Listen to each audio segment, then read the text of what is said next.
on! It's time for your yearly review. Oh, I don't wanna. I'm getting over being sick and no one even watches these things and I don't even post YouTube videos anymore. I'm TikTok famous now. You're not TikTok I know famous. I'm not. Do you have the shirt?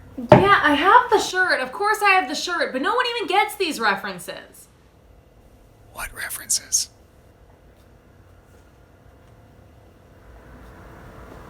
Your voice sounds different.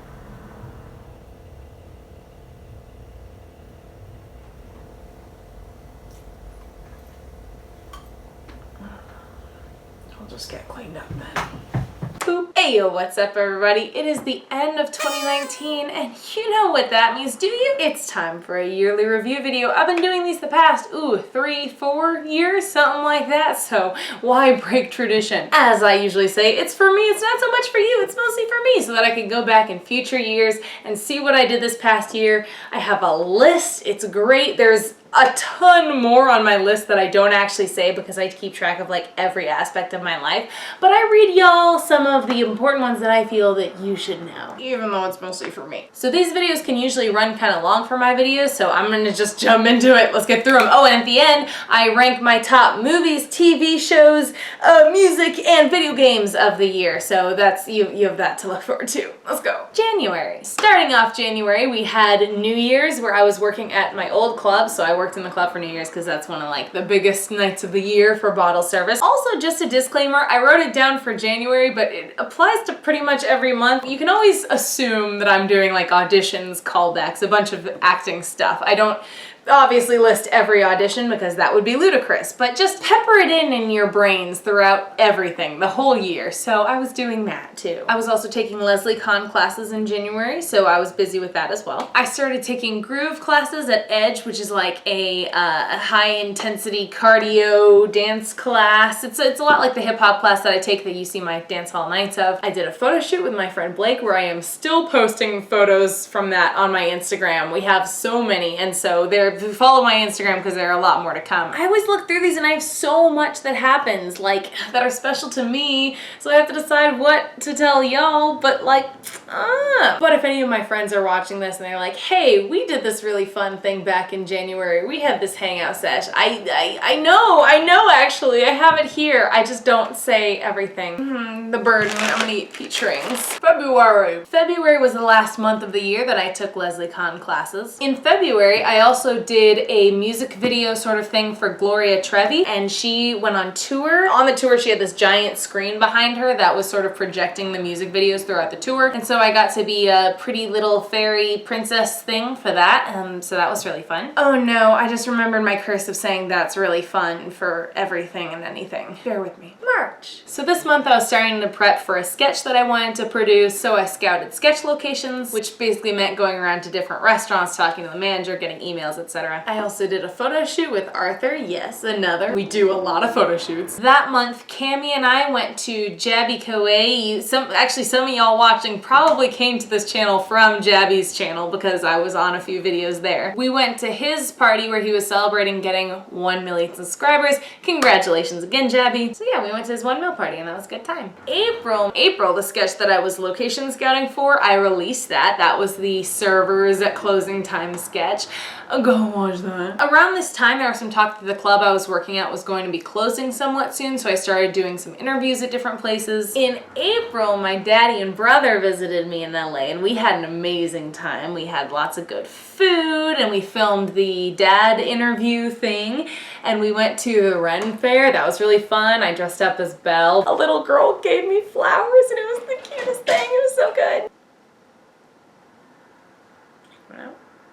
Yeah. This month, thanks to my good friends Alex and Derek, I also got to go on a really fun trip to Universal Studios for the first time ever. And I couldn't have picked a better crew to go with. It was, oodles of fun. I learned that I think I prefer frozen butterbeer, although I did try both. Both very good. I think I like frozen. I got the biggest sugar rush from drinking 2 butterbeers. In April, I joined TikTok, which for those of you who don't know, it's an app that used to be Musical.ly. Now it's a little more like Musical.ly mixed with Vine, if you will. But it is so crazy to me to think that I joined TikTok in April and I'm already like where I am with it. That's bonkers. But that is when the addiction started. First step's admitting it. April was when I filmed all those videos with the Chara for Jabby's channel that I was telling you about earlier. We filmed all those in April. I also went to the Mumos, which is Musical Mondays, 10-year anniversary with Arthur and Derek, which is really something special. I made a video about that one too, and I mentioned Mumos in several previous videos, so I'm not gonna explain it here. Go watch those to find out what it is. It's amazing. For Easter, I spent the day with Darnell and co, and we did egg hunts for each other, which as adults, egg hunts are so hard and so awesome and so extreme. We watched an episode of Queer Eye, we played board games and video games with his roommate, so you know, just typical Easter stuff. In May, I applied for more jobs, had more interviews. In May, Hey Riddle Riddle, which is a podcast that I really love, had their first live show in LA, and I went to that and got to meet those guys in person and their whole team, and they're just so good. They're such good people. So cool. May also holds Arthur's birthday, and so I spent the day with him doing a birthday brunch first, and then having a wardrobe change and going to a Selena tribute concert at night, which is on brand for Arthur. And I had another photo shoot to test lighting stuff with Arthur. Also continuously posting this on my Instagram. Follow me, please. June. In June, I got a job at BJ's Restaurant and Brewery as a server, which was super exciting. I knew the club was gonna close at the end of July at that point, so what I did was I worked out something where I could work both places, but I was really excited to try out serving at a full service restaurant kind of thing. BJ's has over 200 menu items, so basically that whole first month was sort of studying and shadowing and, you know, being a drink runner and blah. But I got the job. Great news. I spent a lot of time this month editing at Starbucks, which sounds weird and not very noteworthy, but I basically found this lovely little routine that would help motivate me. Around like 8 o'clock at night, I would take my little laptop and go to a Starbucks, get myself a mango dragon fruit refresher and a warmed up chocolate croissant, and that would inspire me to just sit there and work away. It was so nice. Featuring for me.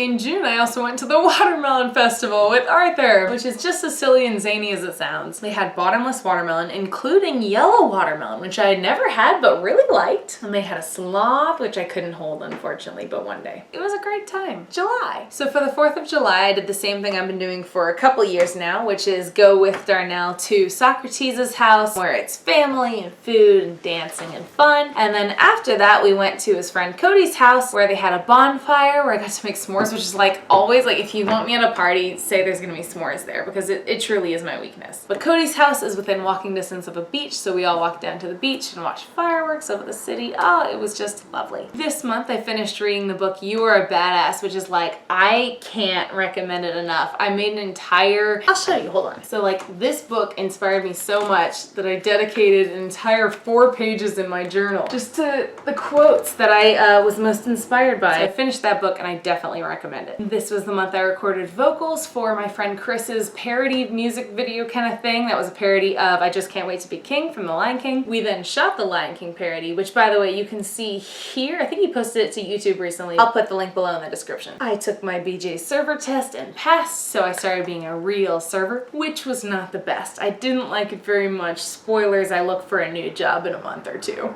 And then finally, I saw the show Into the Woods at the Hollywood Bowl, which was my first Hollywood Bowl show, by the way. And that was with Arthur and the Mumos crew, and we had a little picnic beforehand, and it was the cutest. August. So in August, I had 2 big wins. I auditioned, got a call back, and booked a program called Environmental Defenders. Basically, it's a 2-person show, kind of like a rock concert mixed with an assembly, where we tour around to different elementary schools in LA County, and we do a show about saving the environment and how kids can help save the environment. And it's really fun and rewarding, and it pays pretty well. And then I got notice from my agent that I had booked a show called Laugh Mob's Laugh Tracks. So yeah, those were 2 big wins. Conversely, in August, I was in a bit of a slump, which I'm telling you, I think I said this in my last video. It happens like once a year, and I guess it was around the same time last year too. So that obviously wasn't the most fun, but I mean, there were lots of other good things that happened in August, which I will tell you now. This month also, me and Derek and Gustavo went to BJ's Appreciation Day,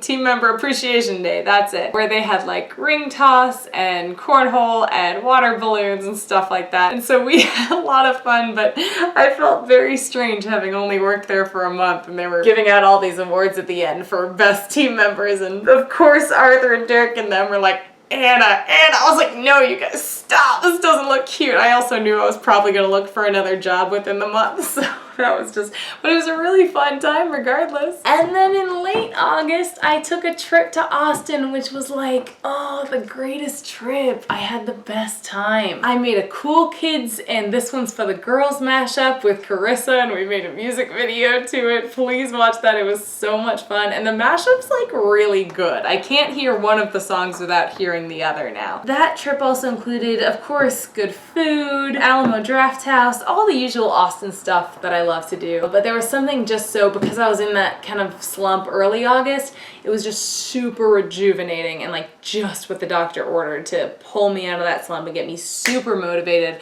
and ready to tackle the rest of the year. It was also on this trip that I decided that I was going to make a music video of one of Gussie from a show called Merrily We Roll Along, one of her songs. So that also was what sort of gave me a little boost and inspired me to take on a new project and really put my head down and work on that, which was exciting. And that's exciting for me. I'm kind of a dork like that. September. So in September, I started working on that project, and that included, I got the sheet music, bought the full wardrobe, got the backing track, made the budget, sent requests for hair, makeup, camera operations, scouted locations, booked the guy playing Frank opposite of me. So like, oof, I did a lot that month. This month I also was a model for one of Arthur's photo shoots where I was, among other things, a little cupcake. I went to the LA County Fair with Derek, Blake, and Lana. LA County Fair is just a good time all around. Also in September, I quit BJ's, whoops, after working there for a couple months, and I got a job doing bottle service at a different club or event center. It's kind of a combination. And I did a photo shoot with a visiting photographer to LA named Craig, and we did a photo shoot at Santa Monica Pier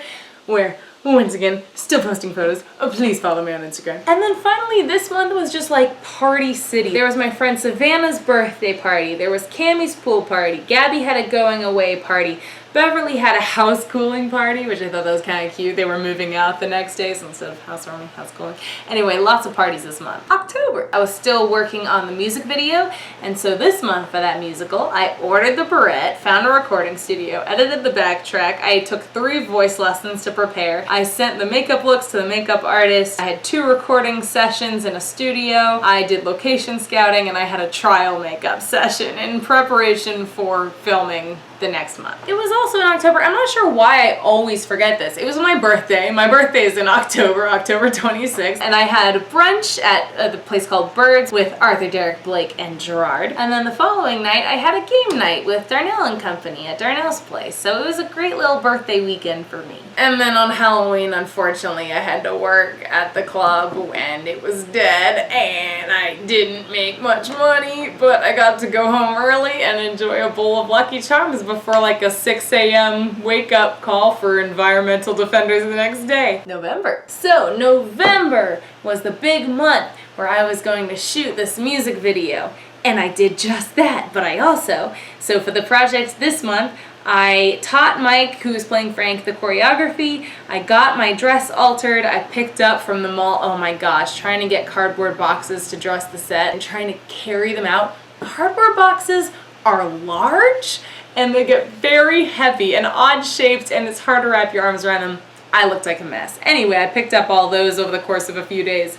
I edited the music, which basically I had to learn how to audio engineer, which was wild, y'all. Very hard. I picked up some props and some other set stuff. I filmed the music video, which I still have like a lot of behind the scenes pictures and videos of, and I'm still debating when and how I'm gonna sort of post those, TBD. And then I edited it for a few days along with my DP, Ben, who's freaking amazing. The video is so beautiful, like exactly exactly how I imagined, which never happens. So he did an incredible job. He also helped me edit it, and he color graded it. I did most of the cutting together, but he color graded it. He also helped me do some ADR for that, so we did that. Okay, my memory got full and I had to transfer over the footage because these take so long to film. Okay, so I'm not really sure where I left off, but point is, I love how that music video turned out. I love that character, I love that song, I adore that show, and so that was really fun and special for me to get to make that project and that music video, and I'm happy. I also this month in return helped Mike film a sketch for his channel, and I'll post that down below, link. I spent Thanksgiving attending a Friendsgiving hosted by Derek at his place. There were a ton of friends there, and we played Jackbox games and ate lots of food. It was kind of potluck style. It was a wonderful Thanksgiving. And then finally at the end of November, within 10 minutes, like 10 minutes apart, I got the notification that I was put on a veil for Fear of the Walking Dead, which was really cool. I didn't get it, but I was put on a veil, which is awesome. 10 minutes later, I found out that I was offered a role for something that I had been doing auditions, callbacks, chemistry reads for, but I unfortunately had to turn that down because the schedules couldn't be worked out. We tried and we both were like, there's nothing we can do. So I had to turn that down. But those were two really cool announcements and career progresses, I guess, that happened in November. December! I started out this month with doing a bunch of acting, like updating and things like that. So I finished editing headshots and slate shots, posted those. I made a singing reel and a dancing reel, posted those. I updated my website and acting sites and my IMDb and all that good stuff. I also worked a lot on my Roxanne cosplay from a Goofy movie and shot a bunch of TikToks in those before I left on my trip. And then I went to Austin, which, I mean, here I am. And we've had an amazing trip. I can't believe I've been here like half a month and I'm about to go back tomorrow and it feels way too soon. And I'm here with my brother, my sister and her husband, and my dad, and my mama is visiting from Denmark. And we've all been eating amazing food, both cooked here and eating out.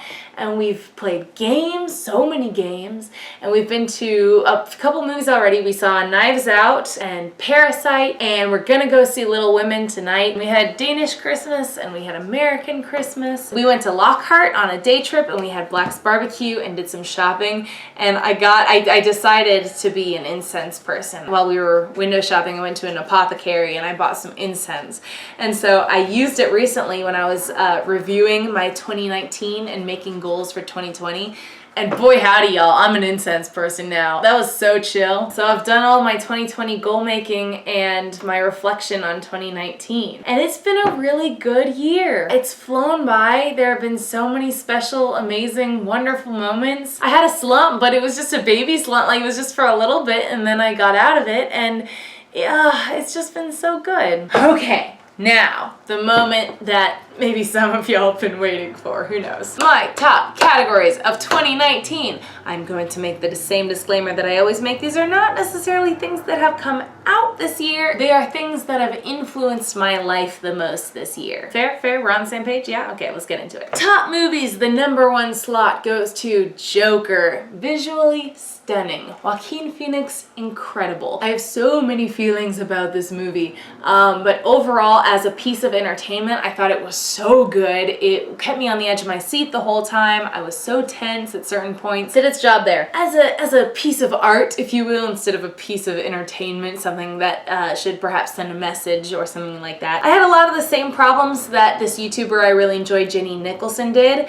She made a whole video about it that sort of delves into what I can't delve into right now. The problem with Joker is that it doesn't really have one exact message, but again, I can't really go that far into it, so I'll link her video down below. You should watch it and you'll get a better idea of sort of what I'm talking about. And as a piece of entertainment, amazing. It gets my first place spot. #2, I was really struggling. I was going back and forth between a lot of movies, but I think I'm landing on Rocket Man. I have a really interesting love-hate relationship, or like a love-meh relationship with Rocket Man. Let me explain. Whenever I am in the process of watching this movie, I'm just like, oh yeah, I forgot this part was a thing. This move's a little slow, like okay, maybe it wasn't as good good as I remember. But without fail, the next day I will wake up and be like, Rocket Man is such a good movie. I love that movie. Like, I want to see it again today. I don't know if I've ever felt that way about another movie. But, you know, right now, because I haven't seen it today, I love it currently. So Rocket Man gets my number 2 spot. And then I have 2 honorable mentions because I can. The first of which is a movie called Afterlife, which I watched this year. It is a Japanese film that has sort of a different original take on what happens after you die. And it's really touching and original, and it made me cry. Debating whether or not it should be second place, but it'll get an honorary spot. My second honorary award goes to Knives Out. And honestly, I think I didn't give this one second place only because it was way too soon. Like, I've had my list for, well, like a week. And then just last night I saw Knives Out and I was like, oh shoot, that was a really good movie. But I don't feel confident and concrete enough in that opinion to just sort of boot second place out of its spot. But I'll give it also a little honorary spot, and I do recommend you go see it. It was very intelligent, pretty funny, but like just a really good little mystery thing. I don't remember what it was classified as, but it was good. Top songs. Okay, this is always the hardest category for me because there are so many songs that I fall in love with throughout the year, and so narrowing it down to just 2 is impossible. So I have a top 5 because it's my blog and it's my list and I can do whatever I want. It's top 5. Also, take the order I list them in with a grain of salt because they're all kind of equal. They're kind of all on the same ground. Anyway, here we go. Number 1 is Young and Beautiful. Now, this is originally by Lana Del Rey, but I gotta say my favorite is the cover by Somo. It's just this deep note that he hits. It's just like, oh, what? And I just like how vibey it is. I don't know. I like that version. Number 2 is Bad Guy by Billie Eilish. I've been listening to a lot of Billie Eilish this year, but I think Bad Guy is probably my favorite song of hers, so Bad Guy gets the number 2 spot. Number 3 is Truth Hurts by Lizzo. Such a bop. This one I was also debating between Truth Hurts and Good as Hell because they're both such good songs, but there's something about Truth Hurts where, like, I don't know why men great till they gotta be great. It's just so, oh, it's so good. Number 4 is a really recent contender because I only discovered it this month, but it like skyrocketed to the top of my list. I cannot stop listening to it. But if I couldn't consider Knives Out for one of the top spots, this will go towards the bottom of the list, but I love it. It's called Break My Heart Again by Phineas, I believe it is. Oh my goodness. So melancholy, so pretty, just like gorgeous, and there's a piano part that's just, oh, it speaks to me. And finally, number 1 goes to a song called You and Jennifer by Bulo, I think it is. Such a bop. I also recently discovered that one. It's just really good. If that's not just the most like song I've ever heard, like I don't know, I love it. It's very cathartic, I guess. Even if like you don't relate to the situation at all, it's still oddly cathartic to sing along to. So it gets my number 5 spot. Top video games. I try to make it only games that I have either watched playthroughs for or played myself. Both of my top games go to games that I watched GT Live play, which is Game Theory Live if you're unfamiliar with that. And the top ones are Five Nights at Freddy's VR. The Five Nights at Freddy's series was already really strong, but for this one they took all of their old games, revamped them, put them in VR, and then they made new games and new modes on top of that. And I think they were just top notch with that game. Number 2 goes to a little game called Little Misfortune. This is kind of like a black comedy game. Kind of hard to describe. I would just go watch a game trailer if you're interested in playing it. The game is really good with humor, but it is quite dark. It's by the same makers as Fran Bow, if you know that game. So it's about the same tone-wise. Top TV shows. I'm gonna be honest, y'all, I don't watch that much TV. I really don't. I watch a lot of YouTube videos and Let's Plays. But what I have been watching, first place is gonna go to RuPaul's Drag Race UK. It was their very first season of the UK edition. So even though I watch every other season of RuPaul's Drag Race in the US, this was the first season of UK, so I'ma count it. And then number 2 goes to the Great British Bake Off. I just started watching that. It's been recommended to me many times, but I just watched it for the first time this year, and it's so charming. It's so lovely, and the 2 hosts are so funny. And hey folks, we made it through another year. Thus is the end of this video. I'm gonna have another peach ring to celebrate. Thanks for sticking with me through it all, and for sticking with me through 2019. I hope that this year was equally as amazing for you And if not, I hope your 2020 is even brighter. Either way, I hope your 2020 is even brighter. Let's kick booty, let's take names, and I'll see you next year. Bye.